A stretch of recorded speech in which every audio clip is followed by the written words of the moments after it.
Hey everybody! In today's video, I'm going to do two things. Simple brayered backgrounds that give you kind of a distressed look. And then a shaker card just made out of stamp packaging. I saw the shaker card idea on the My Favorite Things channel. And it was my friend Mindy Egan who was doing that. And I was like, whoa, this is a shaker card that I can make. So I'm going to finish that with her technique. It's very simple. You can't get it wrong. And I think you'll really like it. So I'm using Distress Oxide ink, but I wanted my backgrounds to be a lot paler. So I'm actually going to take a little bit of the ink off before I apply the brayer to the cardstock. So I'm flipping over those first attempts and doing some lighter, more subtle inking in the background. I'm looking for sort of like a plaster kind of look. And on one of my lives, I had created a very similar background, but using acrylic paint and just these distressed brayer swipes, kind of building up the color in layers. And it was such a great effect in acrylic paint that I thought I would try it in ink. And since these have some opacity to them, the Distress Oxides, you will see kind of a buildup of layers that's very fun. But I'm using my classic Holy Trinity that I always use. I'm using a blue, a pink, and a yellow. And the colors end up really, really pretty. So I love the way this looks. And it's just sort of a different look. It's not super clean. So it's not like ink blending or anything like that. And it's going to be different on every single card. So I just love that. So when I'm done with the yellow, the last color, because I want it to be somewhat prominent, is blue. And I forgot to clean my brayer before I rolled it onto my blue ink pad. Don't worry about that. Just smush it once on your mat and then make sure and clean off your brayer. I'm just cleaning it off with a baby wipe and then rolling it to make sure that it's dry. So I'll roll off some of the ink and then apply the blue. In some places, it's going to stay blue. In some places, it will be green where it's on top of the yellow, but I just love that look. And you get these little textures in the background from the way that it sort of goes unevenly onto the card surface, and I love that. I'm also picking up a little bit of texture on my brayer by rolling over this little bit of paper glaze that I have on this scrap sheet here, so that's adding some texture to the background as well.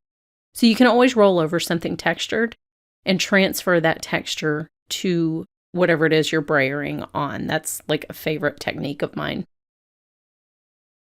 So these are all done, and I want to use this beautiful script background stamp to add another layer in the background. So I am just using gray ink, and I'm picking up the ink directly off of the stamp with the inked panels. So this way you can sort of do it selectively. You can kind of bend the cardstock and just get it in certain areas on that background panel, and it just adds so much in the background. It's a really nice kind of mixed media, art journal-y style background that I think is a lot of fun. So I will put those out where you can see them, and then I will do the last one. I believe this is Hickory Smoke, but I'm going to put whatever the correct ink is down in the comments, but there you can see what it looks like when it's finished, and I just think that's so beautiful. So all of that interest in the background kind of calls for a very simple foreground, so I'm going to do some botanical images that are silhouettes, and I'm super lazy about re-inking my ink pad, sorry about that, so I'll be stamping this several times to get it nice and black. This is such a nice contrast to how soft the background is that I just really love the way it looks. So I'm going to make a little set of botanical cards with the images from this stamp set. So I will clean these off and switch over to the second one. And I just put my cardstock up in the top of the MISTI so that the stems can sort of hang off the bottom. All of these have kind of longer stems below the images. And so I like it just to go off the page a little bit. So I just use the top corner of my mini MISTI for that. This little image is so sweet because it looks like it's blowing in the wind. Love that. So much fun. And then there is also in this set a really fun wheat image, which I love. That always makes me think of my friend Lori, who loves beautiful wheat images. I don't know why I keep forgetting to put that in the top corner, but I do. This is just me stamping. So all together, they're going to make a really pretty little card set. This one is a little bit more of a delicate image than the other ones. And I just love it. It's like a little weed of some kind. So last but not least will be the wheat image. And I'm just cleaning these with a baby wipe. And I discovered this week, because I got some new baby wipes, I was out. And for some reason, that matte plastic that the baby wipes come in, my cat loves to lick that, little weirdo. So I don't know what that's about, but apparently the outside of a baby wipe container tastes delicious. Now, there are 2 different wheat images in this set.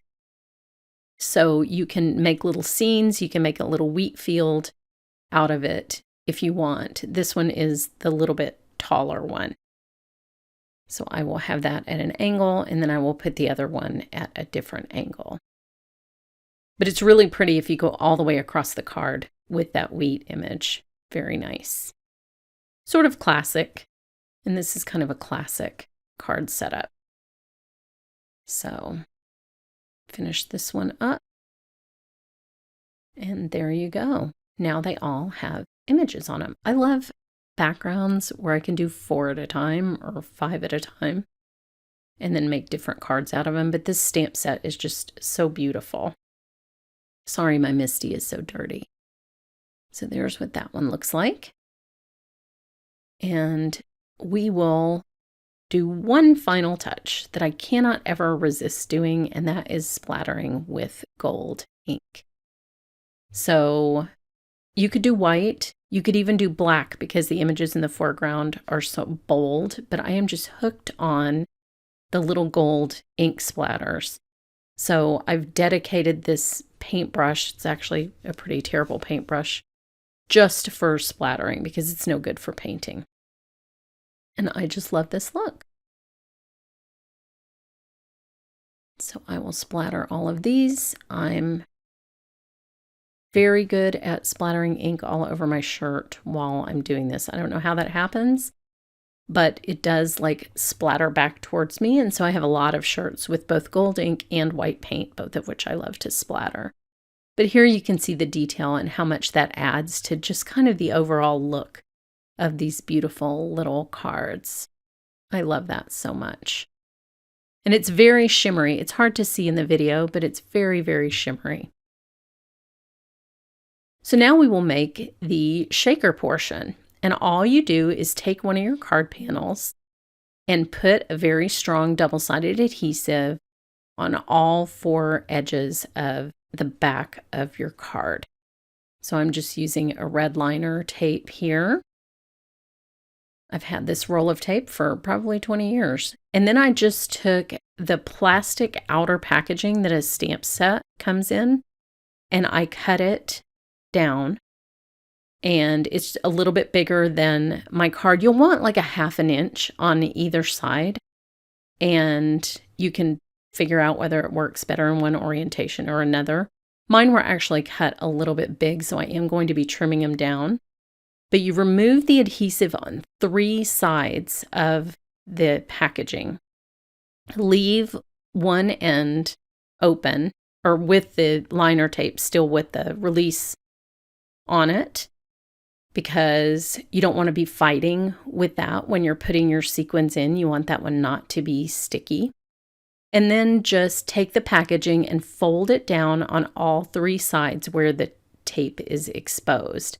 Now, where they overlap, you can do kind of a little diagonal cut to trim that off. It won't mean sequins are flying out or anything like that. But now you can see you have a full shaker front. No foam tape, nice and flat. You have a little opening on one end that you can put your sequins into very neatly. And this is my jam right here, because I'm not good at cutting foam tape straight. I always have little jaggedy little pieces stuck in there. This is my speed. Plus, it's taking something that would normally go into the recycle bin and saving it and making something beautiful out of it. So when you have enough sequins in there, I'm using 2 different mixes just to pick up the yellow and the blue in the background. Then just peel off that final bit of release paper and you can seal that other end. And that is it. That is like the easiest shaker ever in the world. So thanks to Mindy for that great video teaching me how to do this. I love it. It's probably the only way I'm going to make shakers from now on. Although my friend Sandy said that you can also use a clear envelope. So you would just want to cut your cardstock the exact size of the clear envelope, and that would be even easier than what I just did. But I do like the upcycling part of this a lot, and you would miss that with the clear envelope. And, I get a lot of these plastic envelopes with stamps and stencils in them, so it's nice to be able to use them this way. So I have one of my pre-cut and scored card bases. There's a link to those below. I love that. I don't ever have to cut cardstock. And this is just an A2 top fold card. So I'm just making sure that that score line is good. And then I will adhere it to the card base with the exact same double-sided adhesive. Now, when Mindy made her card, which was a beautiful Christmas card, she put a little card panel behind her front panel. I'm just using the adhesive and sticking it down onto my card base. The way these are constructed, there's no chance the sequins are escaping. But if you were worried about that, this step would be an extra step you could take to make sure that none of that plastic came up or none of those sequins came out of that card. Of course, if you're feeling super mischievous, what you could do is just leave one end undone. And then the person who gets the shaker card shakes the card and the sequins come flying out. But that's mean. I'm not advising you to do that, but it would be a fun prank. So once that's all set, then you are ready to stick it down to your card base, and then we will add just a little sentiment. This is so easy. I'm just in love with this technique. So I will pull all of these off, and you can see my mistake on the back, my pink, overwhelming pink ink on the back. So they will all have that little mistake on the back, but paper has 2 sides, so it's fine. Now, when I was die cutting this sentiment, as you will see, and this happens to me a lot, if there is a smaller element that goes with the die cut, for example, this die has an apostrophe and it's very tiny and you're not really paying attention because you're listening to your favorite true crime podcast when you're die cutting, and so you don't notice that somehow that little apostrophe got left behind and it's somewhere near your die cutting machine and you cannot locate it. There were other little pieces that came out of the letters that I could reclaim and use as my apostrophe, because we can't have a y'all on the front of the card without an apostrophe. Now I'm just using Hero Arts Precision Glue here to glue this down. Make sure that you get glue at the top of those skinny little letters so that they don't pop up. And this will dry clear, so don't worry if you get a little extra on your card. But I always try to press those down. I'm using the magnet for this awesome glass mat. I do have a coupon code for these beautiful glass mats, and I will share that along with the mat below. I'm digging this mat because it's really brightening up my videos. My black mat was making it darker than I really wanted it to be. So I'll trim the excess off of this. It's sized perfectly for a horizontal orientation of this card, but I'm using it in a portrait orientation. And now I'm taking one of the little tiny pieces that came out of one of the letters and I'm trimming it off and making my own DIY apostrophe. So I'm the queen of reclaiming glitter paper. I love it, and I try to use every single scrap of it. So this is an easy way to just get my apostrophe back in there so that my card can be grammatically correct. So there it is, an edge-to-edge shaker card done in the style that Mindy did it in, with a beautiful mixed media background that's very subtle and looks great with these silhouette images. So here are the other 3. Head over to my blog for more information, and thanks so much for watching.